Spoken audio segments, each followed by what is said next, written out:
Kaleshwaram project lift ఇరిగేషన్లో భాగంగా రంగనాయక సాగర్ భూగర్భంలో ఒక పెద్ద టన్నెల్.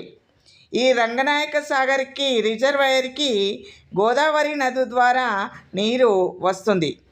ఈ టన్నెల్ ద్వారా నీటిని ఒక ప్రాంతం నుండి మరొక ప్రాంతానికి చేరవేయవచ్చు. ఈ టన్నెల్ని భూమి అడుగున నిర్మించినందువల్ల నీటి ప్రభావం సులభంగా కొనసాగుతుంది. అసలు టన్నెల్ అంటే భూగర్భంలో ఉండడం వల్ల పెద్ద పెద్ద మోటార్లు, పంపులు ఉండే భవనం.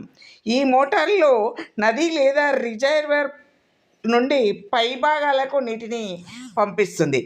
ఈ టన్నెల్లోకి మనం ప్రవేశించేటప్పుడు ఎంతో అద్భుతంగా ఉంటుంది.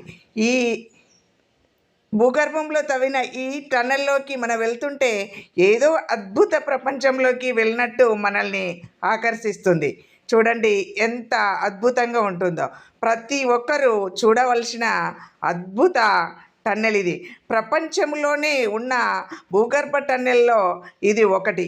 దీన్ని అందరూ సందర్శించే వాళ్ళే. చుట్టూ పక్కల నుంచి వాటర్ కూడా కాతుంటుంది. లోపల పెద్ద పెద్ద 4 పంపులు కూడా ఉంటాయి. మనము లోపలికి చేరగానే మనకు ఆ రంగనాయకుడు చిరునవ్వుతో దర్శనమించి ఆశీర్వదించినట్టుగా ఉంటుంది. ముఖ్యంగా పిల్లలకు చూపించి ఆ రిజర్వాయర్ యొక్క ప్రాముఖ్యతను, వాటర్ ఇలా వస్తుందో చూపించవచ్చు. చూడండి, ఒక అద్భుతం.